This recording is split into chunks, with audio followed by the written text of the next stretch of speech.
Lecture के अंदर हम लगाएंगे सीबीएसई क्लास 10 मैथमेटिक्स का चैप्टर नंबर 5 न्यू एनसीईआरटी के अकॉर्डिंग अरिथमेटिक प्रोग्रेशन का सेकंड टॉपिक, और इस टॉपिक का नाम है nth term of an AP. तो अगर आप हमारे फर्स्ट व्यूअर हैं तो पहले चैनल को सब्सक्राइब करें, बेल आइकन को दबाएं जिससे कि आपको बाकी के वीडियोज़ के प्रॉपर नोटिफिकेशन मिलते रहें। अगर आपको कंप्लीट एनसीईआरटी लगानी है तो आप चैनल के प्लेलिस्ट में जाइए, वहाँ पर एक फ़ोल्डर मिलेगा आपको CBSE class 10 new NCERT solution. तो आपको सारे question in the form of video solution मिलने वाले हैं। अपार्ट फ्रॉम आप इंडिविजुअल चैप्टर के फोल्डर में जाएंगे, जैसे रियल नंबर के फोल्डर में जाएंगे तो उसके अंदर PYQs और आपके MCQs और आपके एनसीईआरटी एग्जाम्पल है, तो सारे चैप्टर के अलग अलग मैंने फोल्डर बना रखे हैं। आप वहाँ से भी क्या कर सकते हैं, प्रैक्टिस कर सकते हैं। चलिए स्टार्ट करते हैं आज का लेक्चर। और इस लेक्चर के अंदर हमारा जो मेन टॉपिक रहेगा वो क्या होगा, nth term of an AP. AP का nth टर्म क्या होता है। अब nth टर्म से मतलब क्या है, आप एक और नाम डाल सकते हैं कि general term of an AP. अब जनरल टर्म क्या होता है तो एक और नाम डाल सकते हैं क्या सर, क्या नाम है, कोई सा भी टर्म, अरे भाई, ऑफ एन एपी। पिछले लेक्चर के अंदर मैंने आपको क्या एक्सप्लेन किया था कि आपको जो नंबर्स दे रखे हैं वो एपी में है या नहीं है, ये कैसे पहचानते हैं हम, कॉमन डिफरेंस निकाल कर। अब इस टॉपिक के अंदर हमारे को दिया होगा कि ये नंबर्स एपी में हैं, तो आप इसका छठा टर्म बताइए, सातवां टर्म बताइए, 100वां टर्म बताइए, 200वां टर्म बताइए, कोई सा भी टर्म बताइए। तो इसलिए मेरी तरफ से ये तोहफा है आपके लिए, क्या, कोई सा भी term of an AP, right. अब इसको मैं एक प्रैक्टिकल एग्जांपल लेकर समझाऊंगा, लेकिन इससे पहले अगर आपने ये फार्मूला पढ़ रखा है तो मैं बता दूं फार्मूला किस तरह से है। इसको मैं भी प्रूफ कराऊंगा। देखिए an इज इक्वल टू क्या होता है, a plus n minus 1 into D. अब कोई सा भी टर्म का मतलब है, अगर आपको 10वां टर्म बताना है तो n के प्लेस पर क्या रख देंगे, आप 10 रख देंगे। 7वां टर्म बताना है तो n के प्लेस पर आप क्या रख देंगे, 7 रख देंगे, 7 माइनस 1। तो लाभ लाभ लाभ, कोई सा भी टर्म बताना है आप आसानी से क्या कर सकते हैं, फॉर्मूला लगा सकते हैं। लेकिन होता क्या है, जब कोई केस स्टडी आती है या कोई कंडीशन आती है तो आपकी हवा निकल जाती है कि सर इसमें टर्म पूछ रहा है या सम ऑफ टर्म्स पूछ रहा है, कुछ समझ में नहीं आ रहा है ना। तो इसीलिए मैं आपको बहुत एलिब्रेट करके पढ़ा रहा हूँ कि कोई सा भी टर्म का मतलब क्या होता है। तो एक तो ये फार्मूला याद रखना है। ये फार्मूला आएगा कैसे, वो सिचुएशन देखिए। एक कंडीशन लेते हैं। कंडीशन क्या, मान लो आपके कज़िन की कोई जॉब लगती है, राइट, और उस जॉब में ऑफर लेटर पे ये लिखा हुआ है कि भाई आपकी जो मंथली सैलरी है ना वो 8000 है। कितने, 8000। ये फर्स्ट ईयर के लिए है। कौन से ईयर के लिए, फर्स्ट ईयर के लिए। अब फर्स्ट ईयर में जितने भी मंथ हैं उस मंथ में 8-8 हज़ार इनको क्या मिलती रहेगी, सैलरी मिलती रहेगी। लेकिन उसमें एक कंडीशन ये भी थी कि एनुअली आपको इंक्रीमेंट मिलता रहेगा 500 रुपीज़ का, 500 रुपये का इंक्रीमेंट मिलता रहेगा। जब हम सेकेंड ईयर में देखेंगे कि आपके कजिन की जो सैलरी होगी वो 8000 प्लस कितनी होगी, 500 होगी। ये किसके लिए, सेकेंड ईयर के लिए है, राइट। अब वो सेकेंड ईयर में जितने भी मंथ्स है वो हर मंथ्स में इसको कितनी सैलरी मिलेगी, 8500 रुपये सैलरी मिलती रहेगी। अब जब थर्ड ईयर आएगा तो 500 रुपये फिर से इंक्रीमेंट हो जाएगा, तो कितनी सैलरी मिलेगी, 8000 प्लस 500 प्लस 500। तो मैं एक काम करता हूँ, ये हटाता हूँ और इसको ज़रा बढ़िया करके लेके बताता हूँ जिससे कि आपको प्रॉपर वे में ये चीज़ समझ में आए, ठीक है। चलिए, आई थिंक सो आपको कुछ कुछ तो समझ में आता होगा। देखिए फर्स्ट ईयर सैलरी क्या हो जाएगी, फर्स्ट ईयर सैलरी हो जाएगी इनकी 8000 रुपये, और सेकेंड ईयर में सैलरी कितनी हो जाएगी इनकी 8000 और 500 रुपये इंक्रीमेंट कर दीजिए आप, राइट। और थर्ड ईयर में सैलरी कितनी हो जाएगी, थर्ड ईयर में सैलरी उनकी हो जाएगी 8000 प्लस 500 प्लस 500, 500 रुपये और क्या हो जाएंगे, इंक्रीज़ हो जाएंगे। अब इसमें ये कंफ्यूज मत होना मेरे भाई कि अगर सेकेंड ईयर की सैलरी आपको 8500 मिल रही है तो ये पूरे 12 महीने मिलेगी आपको 8500 8500 8500। लेकिन यहाँ पे सिचुएशन ईयरली की बात चल रही है कि ईयरली कितनी कितनी सैलरी होगी। तो थर्ड ईयर में इतनी सैलरी होगी, फोर्थ ईयर में कितनी होगी, 500 को कितनी बार जोड़ेंगे, 3 बार जोड़ेंगे। अब यहाँ पे एक बात नोटिस करिए कि फर्स्ट ईयर की जो सैलरी है वो आपका फिक्स अमाउंट है, कितना, 8,000 रुपीज़। अब सेकेंड ईयर की जब बात आती है तो इंक्रीमेंट 500 का एक बार होता है। ईयर सेकेंड है लेकिन इंक्रीमेंट एक बार हो रहा है। थर्ड ईयर की बात आती है तो जो बेस अमाउंट है आपका सैलरी का वो 8,000 फिक्स है, और जब थर्ड ईयर की बात आती है तो 500 कितनी बार इंक्रीज़ होते हैं? 2 बार। और फोर्थ ईयर की बात आती है तो टर्म के हिसाब से देखो, टर्म के हिसाब से 2 बार 500 है, फोर्थ टर्म के हिसाब से 3 बार 500 है, 2 टर्म के हिसाब से 1 बार 500 है।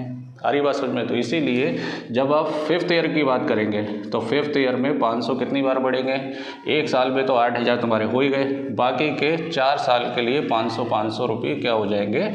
इंक्रीज़ हो जाएंगे आपके, है ना। तो इस चीज़ को मैं क्या लिख सकता हूँ? 8,000 को आप ए मान लीजिए फर्स्ट टर्म, राइट, जो आपकी बेस सैलरी थी, और अगले वाले में ए प्लस ये कितना है? डी। कॉमन डिफरेंस कितना ले लीजिए आप? डी ले लीजिए, क्योंकि यही लगातार अमाउंट क्या होता जा रहा है? इंक्रीज़ होता जा रहा है। अब यहाँ पर आप ले लीजिए, ये कितना हो गया? ए प्लस डी कितना हो गया? 2D। यहाँ पर बात कर लीजिए, ये कितना है? ए प्लस डी तो कितना हो गया? 3D। यहाँ पर बात करिए ए प्लस 1 2 3 4 कितना हो गया? 4D। तो यहाँ पर जो D है वो कॉमन डिफरेंस है कितने का? 500 रुपये का। और फर्स्ट टर्म है जो सैलरी स्टार्ट हुई वो कितने की है? 8,000 की। अब इस चीज़ को अगर आप थोड़ा जनरल वे में लिखना चाहेंगे तो देखो, सेकेंड ईयर के लिए हम क्या लिख सकते हैं? ए प्लस ईयर के हिसाब से अगर मैं कनेक्ट करूँ तो 2 - 1D लिख सकते हैं, क्योंकि यहाँ पर कितना है? 1 है। और थर्ड ईयर के लिए क्या लिख सकते हैं? ए प्लस 2 को लिख सकते हैं 3 - 1 इंटू डी। और फोर्थ ईयर के लिए क्या लिख सकते हैं? ए प्लस 4 - 1 इंटू डी। और फिफ्थ ईयर के लिए क्या लिख सकते हैं? ए प्लस 5 - 1 इंटू डी। और फर्स्ट ईयर के लिए क्या लिख सकते हैं? ए प्लस यहाँ पे 0D है ना, ये देखिए ये क्या है? ए को आप क्या लिख सकते हैं? ए प्लस 0D। तो फर्स्ट ईयर के लिए कितना हो जाएगा? ए प्लस 1 - 1 इंटू डी, राइट। तो देखिए फर्स्ट ईयर के लिए ए सब में देखो फिक्स है, ए ए ए ए ए, किसी भी ईयर के लिए ए तो फिक्स हो गया। बाकी का जो डी है वो फर्स्ट ईयर के बाद क्या होता जाएगा? इंक्रीज होता जाएगा। तो फर्स्ट ईयर के लिए 1 - 1, सेकेंड ईयर के लिए 2 - 1, थर्ड ईयर के लिए 3 - 1, फोर्थ ईयर के लिए 4 - 1, फिफ्थ ईयर के लिए 5 - 1, और एन ईयर के लिए ए तो फिक्स है तो क्या हो जाएगा? n - 1 into D. ये फॉर्मूला आपका बन गया, राइट। तो इसी फॉर्मूले की बात कर रहा था। अब आपसे अगर वो पूछे कि आपके कज़िन की सैलरी 15 साल बाद कितनी होगी, तो देखिए ए 15 और ए प्लस 15 - 1 इंटू डी। तो देखिए ए तो फर्स्ट ईयर की सैलरी तुम्हारी फिक्स है, फिर बाकी के बच्चे कितने? 15 में से 14 साल बचे, तो 14 के हिसाब से कितना हो जाएगा? 14D। तो 8,000 ये हो गए, और प्लस 14 इंटू 500 रुपये के हिसाब से तो कितने हो गए? 8,000 प्लस 7,000, ठीक है। तो कितने हो गए? 15,000 सैलरी हो जाएगी। अरे यार इतनी सैलरी में कौन काम करता है? लेकिन ज़रूरी नहीं है भाई, आजकल मसला ऐसे ही चल रहा है, सैलरी वैलरी कहाँ मिल रही है लोगों को। तो ये आपका कॉन्सेप्ट हो गया, कौन सा? nth टर्म का कॉन्सेप्ट। अगर इसमें कोई डाउट हो तो आप कमेंट करके मुझसे पूछ सकते हैं, है ना। चलिए एक और एग्जांपल लेता हूँ मैं। एग्जांपल क्या? जैसे फॉर एग्जांपल आप दिल्ली या मुंबई या किसी भी बड़े शहर में अगर आप ऑटो लेते हैं तो वहाँ ऑटो का क्या सिस्टम होता है कि जो फर्स्ट किलोमीटर का किराया होता है, फेयर होता है, वो फिक्स होता है। फॉर एग्जांपल मैंने मान लिया कि 20 रुपये है फर्स्ट किलोमीटर का, राइट। तो ये किराया इसका 1 किलोमीटर का फिक्स है। आप चाहे आधे किलोमीटर जाएँ, चाहे पूरा 1 किलोमीटर जाएँ, आपको 20 रुपये ही पे करना पड़ेंगे। लेकिन आगे के किलोमीटर का किराया 20 रुपये नहीं हो सकता, क्योंकि ऐसे तो बहुत ज़्यादा अमाउंट बनेगा। अगर आप 3 किलोमीटर गए तो 60 रुपये, है ना। तो इससे अच्छा बस में ट्रैवल कर लो। तो ऐसी कंडीशन नहीं होती है। तो इसकी कंडीशन क्या होती है कि आगे के जितने भी किलोमीटर आएंगे वो ईच किलोमीटर का किराया कम कर दिया जाता है और फिक्स कर दिया जाता है। मान लो 10 रुपये है ना, तो दूसरे किलोमीटर का किराया कितने? 10 रुपये। तो अगर 2 किलोमीटर चलना है अपने को ऑटो लेकर तो 20 रुपये तो तुम्हारा ये फिक्स हो गया, और प्लस 10 रुपये अगले किलोमीटर के, है ना। और फिर उसके बाद अगर 3 किलोमीटर चलेंगे तो पहले किलोमीटर का 20 और बाकी के 2 किलोमीटर का 10 रुपये। तो वही सिचुएशन आ रही है कि पहले साल की सैलरी इतनी और इतनी, यहाँ पहले किलोमीटर का किराया इतना, बाकी के किलोमीटर में आप 10 रुपये क्या करते चले जाएंगे? ऐड करते चले जाएंगे, है ना। तो यहाँ से क्या फॉर्मूला बनेगा?